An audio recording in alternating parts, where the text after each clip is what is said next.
Bapak, Ibu, Saudara-saudari yang terkasih, bacaan suci hari Minggu panggilan sedunia hari ini berbicara tentang kasih Allah.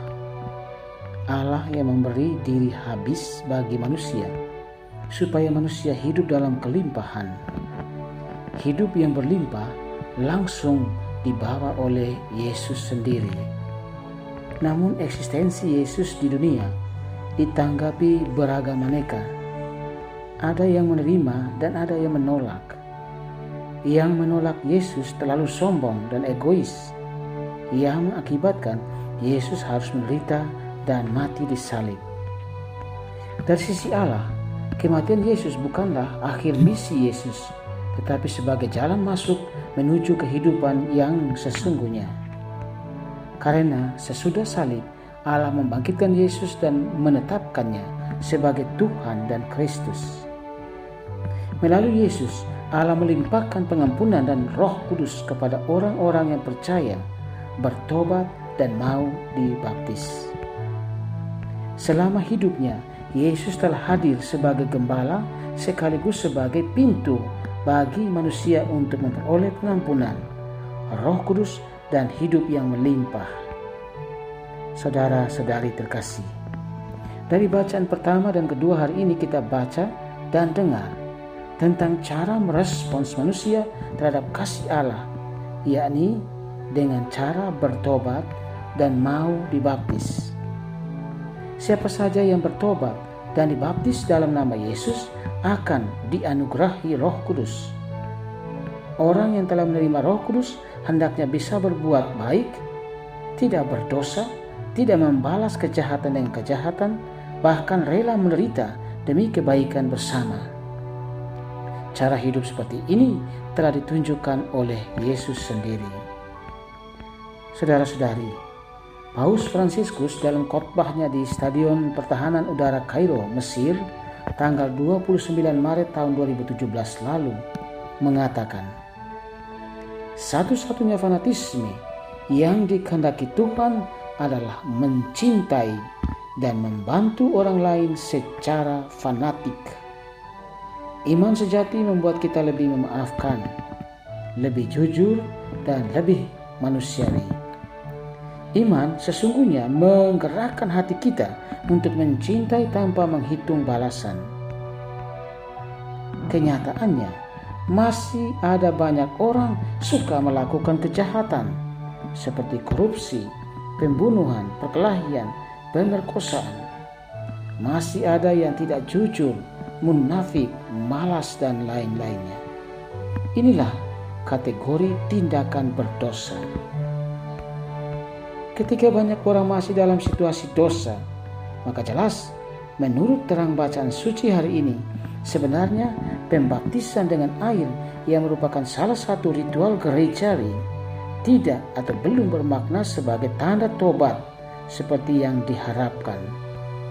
Ritual ini tidak lain hanya demi pencapaian status sosial atau demi memiliki KTP Katolik. Wajarlah, cukup banyak orang Katolik terlibat dengan urusan gereja, tunggu perlu. KTP Katolik tunggu perlu. Baru aktif saat urus baptis anak, urus komuni pertama anak, urus nikah anak. Lalu di penghujung hidup minta minyak suci, minta misa pemakaman atau misa arwah. Sebenarnya ritual pembaptisan harus bisa membawa perubahan sikap hidup.